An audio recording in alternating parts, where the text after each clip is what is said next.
নমস্কার, আপনাদের সকলকে স্বাগত জানাই। আইপিএলে বিদেশি ক্রিকেটারদের টাকা কামানোর দিন শেষ। আইপিএলে বেতন কাঠামো সংস্কারের পথে বিসিসিআই। আগামী সপ্তাহে আইপিএল ফ্র্যাঞ্চাইজিগুলির কর্তাদের সঙ্গে বৈঠকে বসতে চলেছে বিসিসিআই। আগামী মঙ্গলবার বা বুধবার বৈঠক হতে পারে।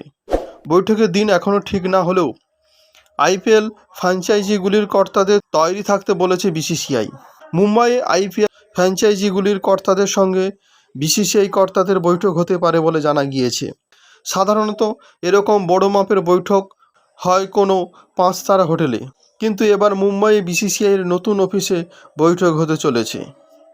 ওয়াংখেড়ে স্টেডিয়ামে তৈরি হওয়া নতুন অফিসে আইপিএল ফ্র্যাঞ্চাইজিগুলির কর্তাদের আমন্ত্রণ জানাচ্ছে বিসিসিআই। নতুন অফিসে ঘুরিয়ে দেখানোর পাশাপাশি আইপিএল নিয়েও আলোচনা হবে। বৈঠকে কোন কোন বিষয়ে আলোচনা হবে? বিসিসিআই সূত্রের খবর, আইপিএল ফ্র্যাঞ্চাইজিগুলির কর্তাদের সঙ্গে মূলত নিলাম, প্লেয়ার রিটেনশন ও ক্রিকেটারদের বেতন নিয়ে আলোচনা হবে। প্রতিটি ফ্র্যাঞ্চাইজি এবার থেকে মোট 120 কোটি টাকা খরচ করতে পারবে।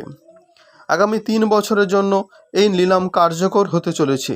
যে ক্রিকেটার সর্বাধিক বেতন পাবেন তিনি ফ্র্যাঞ্চাইজির মোট বাজেটের 16 থেকে 17% পাবেন। ফলে কোনো ফ্র্যাঞ্চাইজি সর্বাধিক 90 কোটি টাকা খরচ করলে সর্বাধিক বেতন হতে পারে 15 কোটি টাকা। যে ক্রিকেটারদের ধরে রাখবে ফ্র্যাঞ্চাইজিগুলি তাদের মধ্যে সর্বাধিক বেতন হতে পারে 20 কোটি টাকা। যদিও আলোচনা পরেই সব ঠিক হবে। কতজন ক্রিকেটারকে ধরে রাখতে পারবে ফ্র্যাঞ্চাইজিগুলি?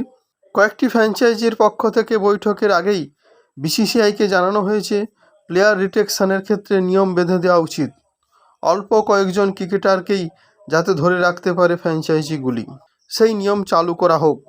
সম্প্রতি ফ্র্যাঞ্চাইজিগুলির প্রতিনিধিদের সঙ্গে বৈঠক করেছেন আইপিএল সিইও হেমাং আমিং। এবার আনুষ্ঠানিকভাবে বৈঠক হতে চলেছে।